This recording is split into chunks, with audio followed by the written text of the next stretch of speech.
සටන් කලාවේ ප්‍රවීණයෙක් වුණාට පස්සේ සටන් කලාවේදී මිනිස්සෙක් සීනති කිරීම, මිනිස්සෙක් අප්‍රාණික කිරීම සහ මිනිස්සෙක් මරණයටපත් කිරීම ඇතුළු සියලුම වර්ගයේ මිනිස්සුන්ට කරන්න පුළුවන් හානි කර තත්ත්වයන් සියලුම දේවල් සටන් කරුවෙක් දන්නවා. ප්‍රවීණත්වයට ආවට පස්සේ.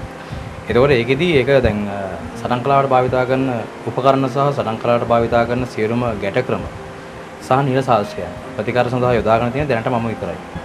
ඉතින් ඒකෙදි මොනම තත්ත්වයක මිනිසෙක් ආවත් ඒ මිනිස්සව නැගිටලා යවීමේ හැකියාව මිනිසයාට නැවත හිටපු තත්ත්වයට යවීමේ හැකියාව කරලා දෙන්න පුළුවන් මේ අපේ සටන් කලාවේ තියෙන දේවල් තුලින්.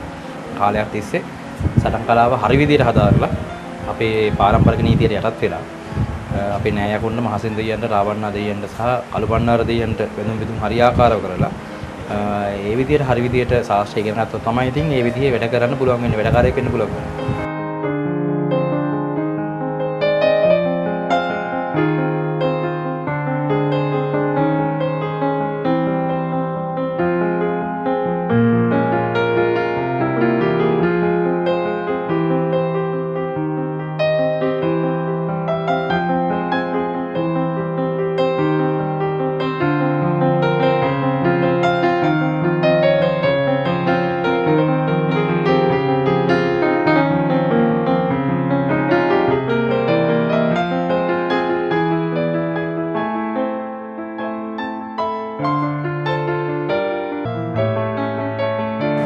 මෙයාගේ දැන් නාඩි පරීක්ෂා කරද්දී මෙයාට ස්ට්‍රෝක් එකක් මෙයාට අංශභාග තත්ත්වයක් ඇවිල්ලා තිබුණා.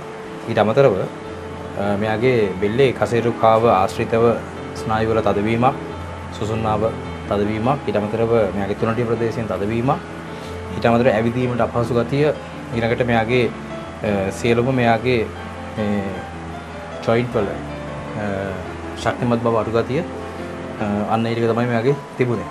ඉස්සෙල්ලාම තෙල් සාතුවක් කරන්න අපි තීරණය කළා.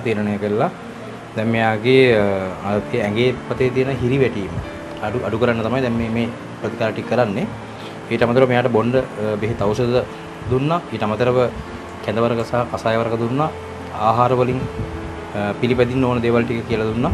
ඒතර හරියාකාරව පිළිවෙලකට බෙහෙත් ටික කරගෙන ඉක්මනින්ම සුවපත් වෙලා දැන් නැවත රැකියාවක් දක්වා යන මට්ටමට අවශ්‍ය විදිහට මෙයාට දැන් මේ උපදේශයන් ඔක්කොම දීලා තියෙනවා. ඇත්තට කියනවා